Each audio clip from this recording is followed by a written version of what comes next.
Hi, I'm Rob and this is Gems of War. In this video we're going to take a look at another Wild King team, but this one's slightly different because it's viable for Guild Wars Green Day as well. And as well as that, it'll be really good in PvP and Explore level 12 also. I have got another Wild King team lined up as well, but this one's a little bit different, and I'll show that another day, probably within the next few days, because that makes full use of his capabilities, and it's pretty interesting. So hit the like and subscribe button to make sure you don't miss out on that one. It'll be coming really soon. But anyway, let's take a look at this team. All it is a minor adaptation of a very standard Wild Queen team which has been around for a while. It's Leprechaun, the Wild Queen, Essence of Evil, and the Lord of Slaughter on top. The Lord of Slaughter is super dangerous, creates 6 brown gems, then converts all brown gems to Doom Skulls, then inflicts 1 to 2 bleeds and 1 to 2 death marks on random enemies. But it's the fact he does a 100% chance to ignore armor with skull damage which is the key to this team. That is basically true damage, and you get his damage going and it's going to just start obliterating the opponents.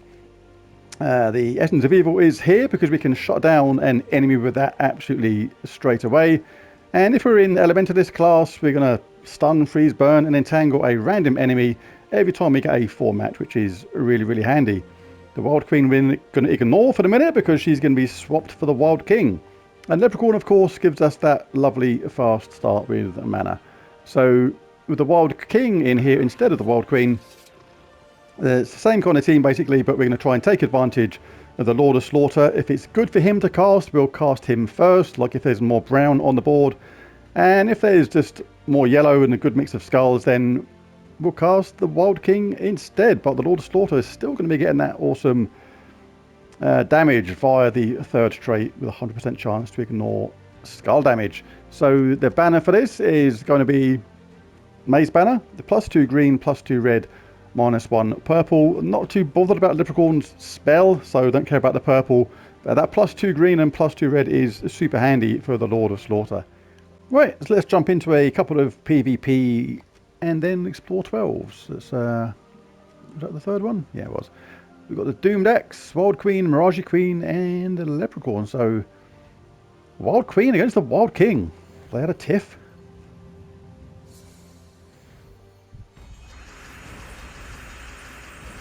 It's interesting that the Wild Queen's there though, because just to point out that the Wild King does have exactly the same flaw as the Wild King, as the Wild Queen, if you like.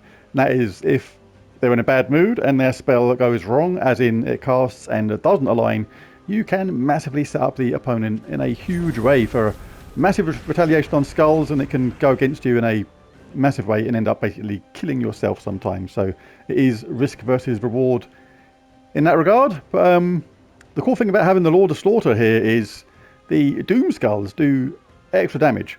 And even though we're entangled, if you look at their health, 110, armor 129, life, so if we remember that, cast this. They dodged that one, which is a little bit cheeky. But basically, the damage from the Doom Skulls still chips away at their life in a bigger way than you might expect. Like 95 at the moment, down to 39 now, so really chipping away. They dodge again. Artful dodger.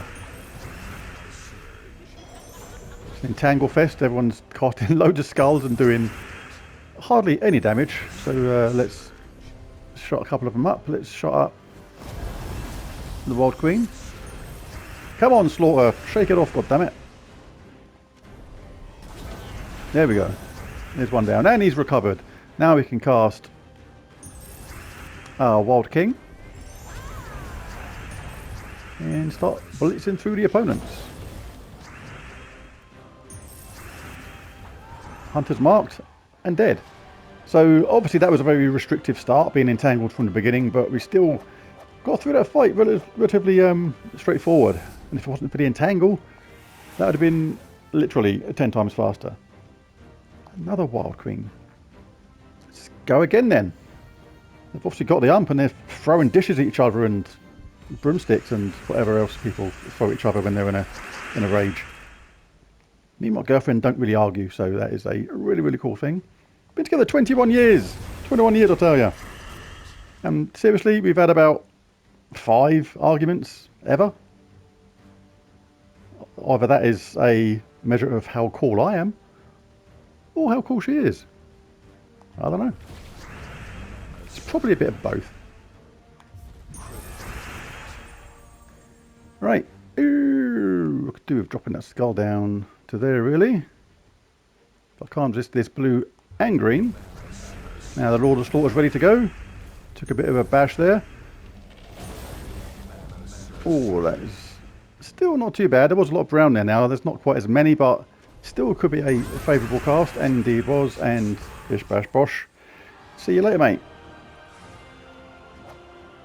Right, so that does work pretty decent most of the time, but I kind of want a bad game of the way. I'll just do one more. I'm not going to... Oh dear, I can't do that. Let's do this one. Because at the moment that's a couple of fights and they've gone really, really well, but it can go against you if the spell casts and it goes wrong. I kind of want to show it when it goes pear-shaped in a way. So we have had a couple of decent starts. But the important thing is, most of the time it goes better more often than times it goes bad. So this is a good situation where we've got the Wild King and the Wild and the Lord of Slaughter up at the same time. Now, because this creates brown gems and converts them to Doom Skulls, you have to have a quick look around and think what is better to cast, the Lord of Slaughter or the Wild King. And in this case, it is the Wild King, because there's no skulls and brown immediately next to each other and forming at least 3 in a line. That means there's no guarantee that the Lord of Slaughter is going to connect when he casts his spell. He can actually set the opponent up in a big way. And even though they're entangled, you want to still be safe. So the Wild King, even though his generation of those skulls in yellow is random, it's still a better chance of working than the Lord of Slaughter. Again, now there's no brown or skulls in a 3 in a line kind of way, so this can miss, but it didn't. And just got to be wary of that. It's all the while it works well, it can be absolutely devastating to opposition, but like I say, when they're in a bad mood and they miss with their spell and it just goes everywhere and somehow aligns nothing, you can be in an absolute world of pain. But again, we won pretty straightforwardly and easily. Alright, let's jump into a couple of Explore 12s now. Anywhere will do. Pan's Veil is cool. Okay.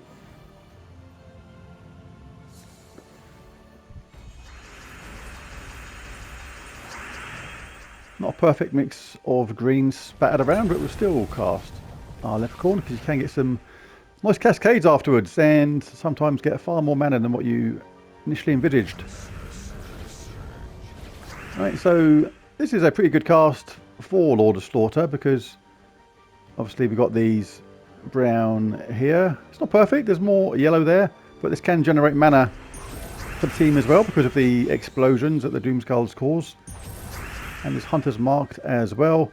Now this is where you obviously would leave that. You'd nearly take that on autopilot, just 5 matches, just collect it.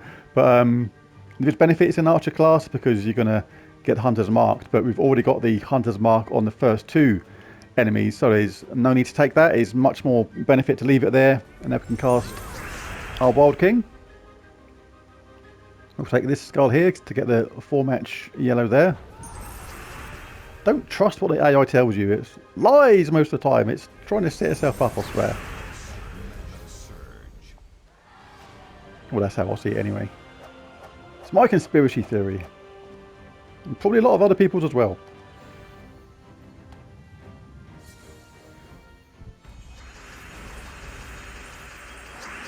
So, again, not great on the start. Blinking heck.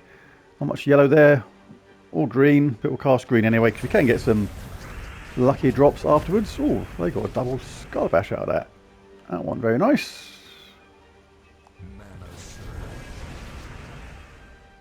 He's taking a bit of a bashing, so we'll do some bashing back. And yeah, let's take it that way. Okay, the brown is not too bad. It's scattered around quite nicely, so this has got a decent chance of working out, and did. Now we can cast Wild King. And we're getting that 100% chance to dodge or avoid armor with the skull damage, which makes a really big difference.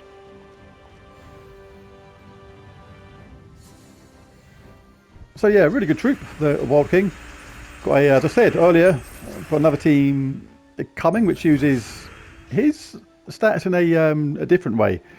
I showed one team before with the Sparkinator, which used an out-of-the-box kind of team.